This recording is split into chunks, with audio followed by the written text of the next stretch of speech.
And he is before all things, and in him all things hold together. Verse 18, he is head of the body, the church. He is the beginning, the firstborn from the dead, that in everything he might be preeminent.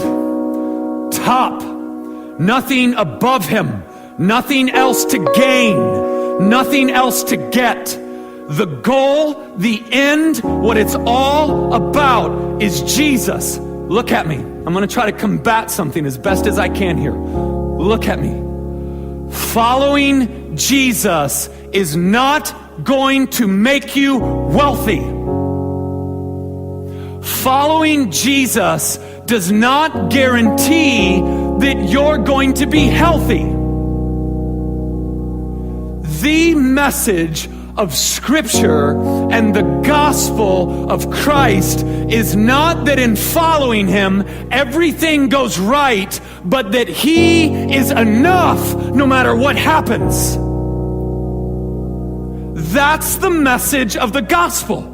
Not that everything's going to be okay. And it's maddening to me that the prosperity gospel is so unbelievably popular among people who then have to completely disregard Scripture as well as Christian history.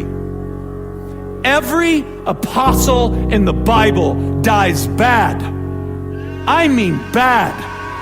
They don't stumble in the street and get run over by a car. They get beheaded.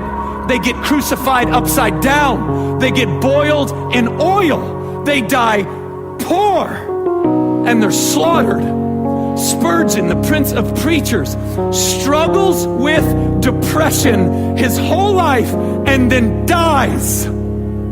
Christianity has been built and has carried through the generations on the blood of men, not on the wealth. This is an absurd idea that would make Christ not preeminent, but what he could give you. That is not Christianity. That is something entirely different. And it's heresy that would have got you burned alive 200 years ago. It's a ridiculous notion. Jesus is enough. He's enough. He's enough. We pursue healing. Maybe we get it, maybe we don't. He's enough if we don't. This is the message that Jesus is sufficient. It's all, okay, in Acts, the apostles, they get arrested. And this court says, if you don't quit this preaching stuff, if you don't quit talking about Jesus, we're going to beat you to death. And the response was simple. Do what you think is right. As for us, we cannot help but speaking about what we have seen and heard. And they beat the mess out of them and released them. And they did what? Rejoiced. I mean, they got beat nearly to death. This was the fruit of the gospel in their lives. Beatings. And they left rejoicing. They left there going, oh, you can see my spine. No, literally, it's exposed.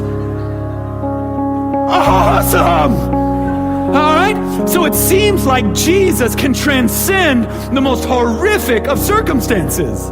This is not about what Jesus gets you. It's just about Jesus, preeminent, top of the chain, nothing else to want, nothing else to pursue. He is enough.